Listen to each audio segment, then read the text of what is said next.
Hey guys, Sam from West Meadow Rabbits here. I was going through some of my stock to kind of look at what I want to keep, what I want to get rid of today, and I figured that'd be a good opportunity to show you what you should look for in a meat rabbit generally when you're breeding for your own herd, or especially if you're going to buy a rabbit for the first time.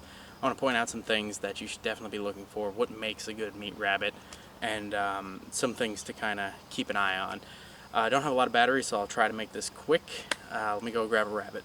Okay, so I got my rabbit here. I'd say he's about 10, 11 weeks old. He's a buck. There are some things to look for in bucks versus does, but I'll get to that in a sec. So usually you'll be buying a rabbit between 7 and 12 weeks if you're getting a young one. And this video is going to be more focused on that because they develop as rabbits go through puberty. They develop different body features, and younger rabbits tend to not have some of those body features. But that being said, most of the rabbits you process and eat ideally are going to be between 8 and 12 weeks. So it's really important to see what a rabbit looks like when it's that age, because that's what its offspring, which are going to be providing you meat, are going to look like at that age. So you may be tempted actually to buy a ready to breed rabbit, which isn't a bad thing. But when you look at a younger rabbit, you'll be able to see what it's going to look like when you process its offspring, and that way you know how much meat is going to be on the animal. Because it's great if a 6-month-old rabbit looks giant and meaty and great, but if it's only fills out like that after 4 months, that's not really good. So you want your young 8 to 12-week-old rabbits to be as close to perfect as possible, so that way you can see what they're going to look like when they produce for you. So first thing we want to do, and you got to keep in mind that this guy's pretty young, so he hasn't been posed that much, so you'll have to excuse his rude behavior.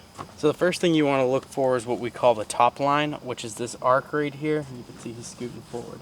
So ideally it should start right at the back of the neck, especially on New Zealand's and commercial meat rabbits, and arc up and peak right above the hips and then drop down pretty steeply. So he's a little bit squished, but basically that's what the top line should look like. And again, he's not going to cooperate here because he hasn't been handled that much, and it takes a while to get them to pose perfectly, but it's actually good practice. So generally speaking, that's kind of what you want it to look like. He's not posed perfectly, so it should be a little higher if he was. And this is one of those features I was talking about. As the rabbit matures, this will tend to rise a little bit. The shoulders will become more broad, but you want it to be as close to perfect as you can get it. So you can see again a nice top line here and a steep drop. The higher this is, the better, but it shouldn't come flat out and then go up. You want it to start, it's a little bit crooked. You want it to start right as close to the neck as possible. Ideally, especially in New Zealand's and commercial type rabbits, it should start right behind the back of the head, but he's not going to cooperate. The next thing you want to look for, this is a little easier to do than the top line, which needs them to kind of be posed perfectly, is the hindquarters. So again, his foot's out of placement, but the hindquarters should be as close to a horseshoe as possible. Now you see how his toes sticking out there? That means he's not posed correctly again. But ideally, you want the hindquarters, there we go. They should be like a horseshoe. This empty space here and here is not necessarily a terrible thing, but the fuller you can get it and the smoother that curve can be, I also can't really see what I'm doing here. The fuller you can get that curve to be, the better you're doing. That means you have a thicker loin and thicker hindquarters. Now when it comes to actually feeling the rabbit, along the back you want to feel a giant loin. This is the prime part of the rabbit here, so this is about how thick his loin is.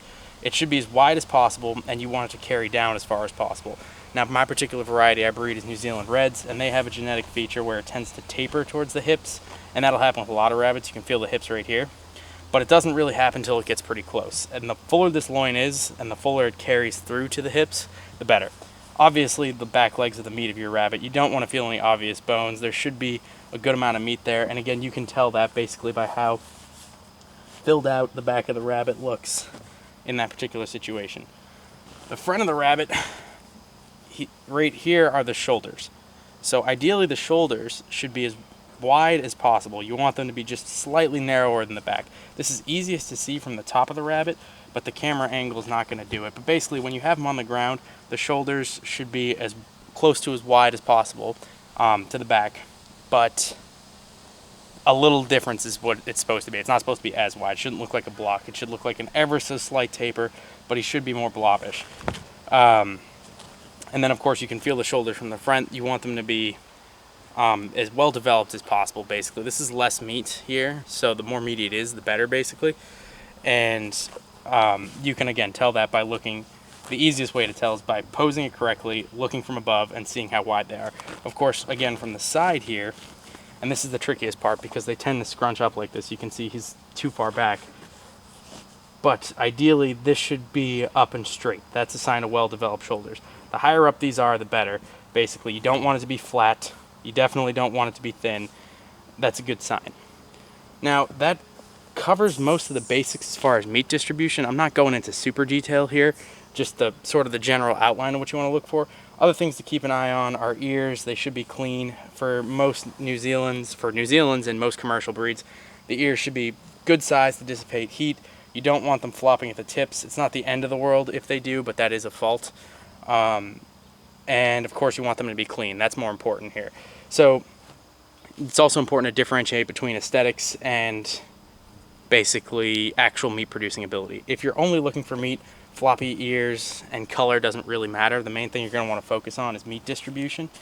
However, if you're breeding to a specific breed standard, you got to pay attention to that. So for the New Zealand Reds, for example, you need to have a specific color in specific places. The toenails need to be a certain color, and you know, a bunch of other standards you have to meet, which is what you're doing when you're showing. But for more meat purposes, let's just focus on that. The only thing you want to worry about the ears if you're just breeding for meat is clean ears, no ear mites. If there's ear mites, there'll be a bunch of scabs and stuff in there. You want to make sure the eyes are clear, healthy looking, no obvious cataracts. You want to make sure the fur is reasonably thick. It doesn't have to be super thick, but most commercial type rabbits have a flyback. You see how it goes back? And the quicker it flies back, the thicker the coat is. So you want it to be pretty thick. There shouldn't be any dandruff or scabbing or anything like that. And then of course, importantly also, let's see if I can do this for the camera. He's probably not going to like this. So you can check the belly here. You know, make sure there's no obvious infections or lesions. I would double check the sex of your rabbit, which is a little difficult to do with one hand like this. So you can see he's a male there. Some males at this age will have a descended testicle. He's got one. There's the other. You should make sure they're both descended or either both not descended depending on the age.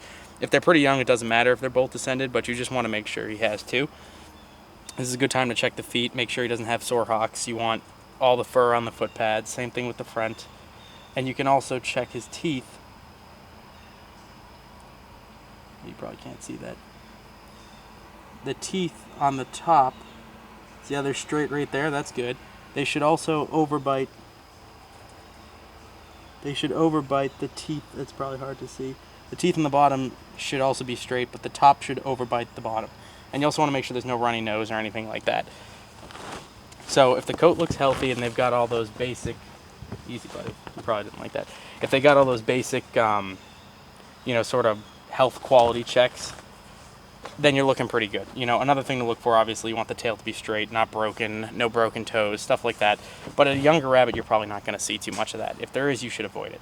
So let me put him back and get on some clothing thoughts here. Okay, sorry if some of those camera angles were a little hard to view. Obviously, I don't have a cameraman. This would be easier if I did. But that's the general gist of it. You want to look for basic health things, no obvious deformities or defects. If you're just focused on meat, then you don't really need to worry about color of the toenails, color of the fur, fur color distribution, stuff like that. That's not really relevant if you're just focused on meat production. So you really want to look for no health signs that are serious issues, no infections, no scabs, no whatever. And you want to make sure that those meat distribution spots are good. So the big ones to remember: the loin, you want it as wide and thick as possible. You want it to go as far back as possible. The hindquarters, you want to be as round and full as possible, like a horseshoe. And the shoulders, you want to be as wide as possible. And the more wide they are towards the back, the better. Obviously, there's a couple things that I said that don't develop on younger rabbits till they're older. So younger rabbits, their shoulders will tend to be underdeveloped compared to adult rabbits. Now, again, that's not a bad thing, especially if you're showing. You're not usually going to be showing very young rabbits. But if you're looking for meat production, you want those shoulders to be as close to fully developed as possible, as wide as possible. Same thing with the hindquarters, same thing with the loin. You want all those to be as filled out and as full as possible. Now, interestingly, some rabbits that look great when they're young don't ever finish fully developing and kind of just stay like that as adults, which is actually harmful in a show But for a meat producer, that's ideal because most of the rabbits you're going to be producing for meat are going to be young, like I said. So it's really important to know your goals too when you come looking for a rabbit. Are you doing this for show? Are you doing this for meat? Are you doing this for both? So if you're doing it for both, you have to keep both of those factors in mind. If you're doing it for meat, then just focus on what you need for your meat program. Now, I was referencing type and look and basically all these different traits I was talking about. Those are all found in the ARBA, American Rabbit Breeders Association, Standard of Perfection. In here is the standards for every single breed of rabbit that's recognized in the US. That includes color, that includes body type, that includes condition, which is basically how it looks at the moment. And you may not be planning to breed for show. If you are breeding for show rabbits, this is essential. If you're not breeding for show rabbits, I still recommend you check it out because it's got a lot of good information there. Particularly, it's got how to evaluate a commercial rabbit. Even if you're not showing, the traits that you want in a commercial rabbit are also the ones that win shows, at least as far as meat distribution goes. So it's a really great resource to have. It's like 25 bucks. You can get it on the website, and it supports the association, which advocates for rabbit breeders in the US. So I highly recommend you check that out. Again, this wasn't a full bore detail. Maybe I will, at another point, get a full-grown rabbit that's a little bit more well-behaved than these younger ones and really go through each individual component. But that's an overview of what you want to look for with the younger rabbits. So I hope you appreciate that, guys. It's, like I said, tricky without a cameraman. I actually have to go butcher a rabbit now, so maybe I'll do a separate video on that at some point. But until then, I hope you guys are having a good summer full of lots of rabbit babies. And if you're on the fence, now's the time to do it while the weather is nice. And I will see you next time. Thank you.